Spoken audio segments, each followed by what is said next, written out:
Des parcours de femmes d'ici et d'ailleurs, tous les samedis à 12h45. Elle, votre rendez-vous sur Radio 2M avec Nadia Anwar, en partenariat avec le comité Parité et Diversité de 2M. Notre elle d'aujourd'hui est aussi ingénieuse que généreuse. Véritable pro de la levée de fonds, elle n'en reste pas moins une femme engagée et souhaite, de retour au Maroc, contribuer au développement des jeunes talents. Découvrons ensemble l'histoire de Selma Ould Abdelhadi, cofondatrice d'un cabinet de conseil et d'accompagnement en fundraising. Bonjour Selma et merci d'avoir accepté mon invitation. Merci à toi Nadia. Alors Selma, racontez-nous votre histoire. J'ai grandi à Casablanca, donc j'ai fait mon école primaire, lycée à Casablanca. Au lycée, j'étais sciences mathématiques, option B. Et j'ai eu mon bac avec mention. Après, j'ai fait les classes préparatoires à Mohamed V. Donc une matheuse, une scientifique dans l'âme. Tu sais quoi, je l'ai toujours été. J'ai toujours apprécié les chiffres, mais aussi les lettres et le langage et la langue. Et j'ai toujours été une grande lectrice depuis que j'étais toute petite. Et je crois que ça m'a un peu amenée à découvrir d'autres mondes et des concepts et des principes qui sont restés avec moi jusqu'à aujourd'hui. Voilà, ça vient de là. J'aime bien les concepts un peu complexes. J'aime bien intellectualiser les choses. Et après les classes prépa, je me suis envolée en France pour une école d'ingénieur. Et j'ai fait spécialité qui est l'architecture logicielle ou software engineering. J'avais le choix de suivre plusieurs cursus, mais j'étais toujours passionnée par la technologie, l'informatique, donc j'ai suivi celui-ci.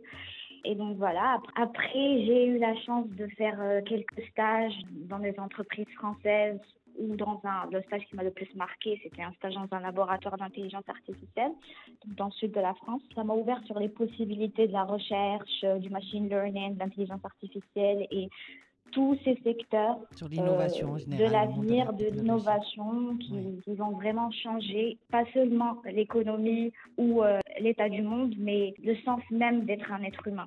J'ai toujours été passionnée par le progrès et la technologie, et donc c'est de là que j'ai été portée à accompagner des startups. Donc, comment s'est fait le passage entre l'ingénierie et le fundraising ou la levée de fonds? La levée de fonds au début, parce que j'ai travaillé dans une entreprise, une multinationale américaine à Monaco, et donc j'ai été un petit peu confrontée ou baignée un petit peu dans le domaine de tout ce qui est NGOs. Donc, alors NGO, c'est ONG en français ou là c'est autre chose? C'est ONG, exactement. Organisation non gouvernementale. Not-for-profit organization. C'est-à-dire c'est des fondations, des associations qui ont des missions et des projets d'intérêt général.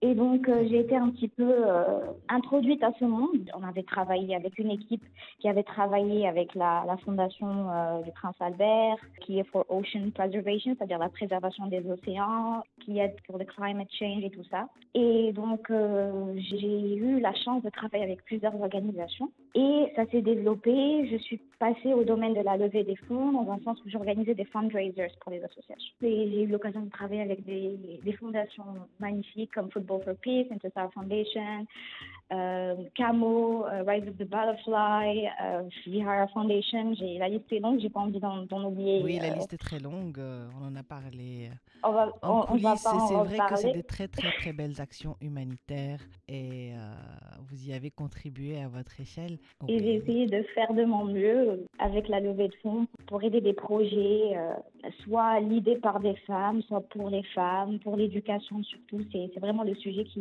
me touche le plus. L'avancement de la gente féminine va se faire par l'éducation et l'indépendance financière. Et ça, c'est pour revenir aux causes féminines, c'est ce qui me tient le plus à cœur. Et j'ai même, moi, des projets de développer une foundation pour les femmes, pour leur donner les moyens de réussir par elles-mêmes. Je me suis construite un portfolio donc d'investisseurs qui j'ai eu affaire aux États-Unis, à Monaco, en Europe, mais aussi au Moyen-Orient. Et ça m'a permis, avec mon cabinet, d'accéder un petit peu à un network d'investisseurs. C'est un vrai travail en soi déjà, de le créer, ce réseau. Ah oui, parce que les gens doivent vous faire confiance. Et c'est ça, c'est la réputation et la confiance, c'est tout ce qui compte.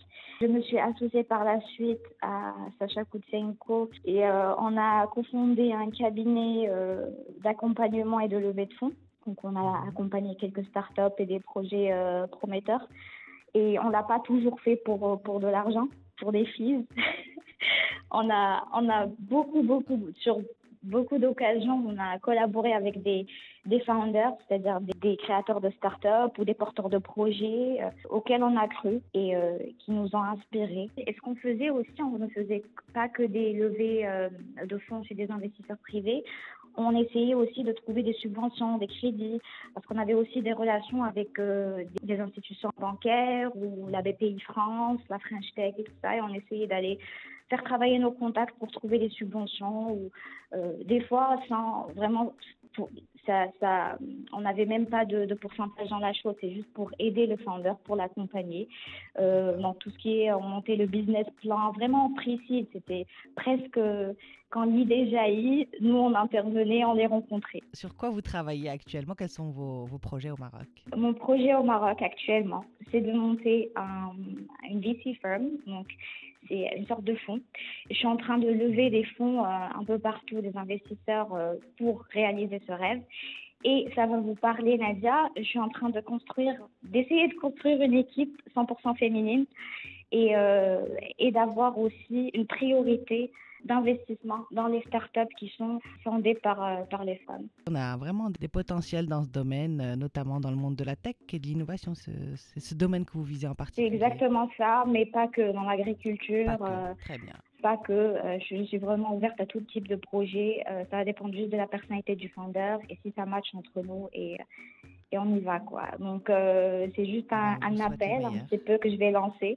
Oui, je suis en train de lever des fonds pour ma VC firm et donc, s'il y a des femmes qui sont dans le même domaine, dans la levée de fonds, dans l'écosystème start-up, rejoignez-nous et construisons l'avenir ensemble. Donc, voilà. Merci infiniment, chère Salma, pour ce témoignage. Merci à toi, Nadia, de m'avoir donné l'opportunité. Merci à vous de nous avoir suivis. Je vous donne rendez-vous samedi prochain pour une nouvelle histoire d'elle sur Radio 2M.